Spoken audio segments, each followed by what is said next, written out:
સુરત ઈચ્છાપુર વિસ્તારમાં રહેતી અને હીરા કારખાનામાં કામ કરતી મહિલાની છેડતી કરતા 3 યુવકોની પોલીસે ધરપકડ કરી છે।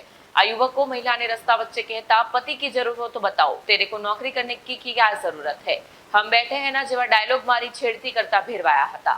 સુરતના ઈચ્છાપુર પોલીસે એક મહિલા સાથે અશ્લીલ હરકત અને છેડછાડના આરોપમાં 3 શખ્સોની ધરપકડ થઈ છે। આરોપીઓ મહિલાની જ સોસાયટીમાં રહેતા હતા અને તેમણે સતત હેરાનગતિ, અશ્લીલ ફોન કોલ્સ અને અભદ્ર ઇશારાઓ દ્વારા મહિલાને ત્રાસ આપ્યો હોવાના ફરિયાદ મુજબ કાર્યવાહી કરવામાં આવી છે।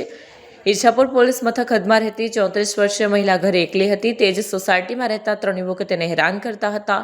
આરોપી મોહન સુમલા સંગાડાએ રાત્રે મહિલાને ફોન કરી અશ્લીલ ભાષામાં કહ્યું, જો તને પતિની જરૂર હોય તો મને કહેજે, હું આવી જઈશ।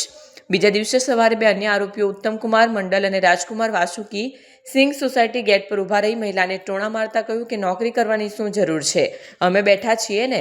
ત્યારબાદ અભદ્ર ઇશારા કર્યા। સાંજે ફરીથી 3 આરોપીઓ સોસાયટી ગેટ પર જમા થયા અને મહિલાને જોઈ અશ્લીલ ભાષામાં કહ્યું, મેડમ પતિની જરૂર હોય તો અમને કહેજો, અમે બેઠા છીએ। સાથે ફરીથી અભદ્ર ઇશારા કર્યા। ત્રાસી ગયેલી મહિલાએ ઈચ્છાપુર પોલીસમાં ફરિયાદ કરી। પોલીસે તાત્કાલિક 3ની ધરપકડ કરી। આરોપીઓને મોહન સુમલા સંગાડા, ઉત્તમ કુમાર, અજીત કુમાર મંડલ અને રાજકુમાર ઉર્ફે રાજા વાસુકી સિંઘ તરીકે ઓળખવામાં આવ્યા છે। પોલીસે તેમના પર છેડછાડ અને હેરાનગતિનો ગુનો દાખલ કર્યો છે।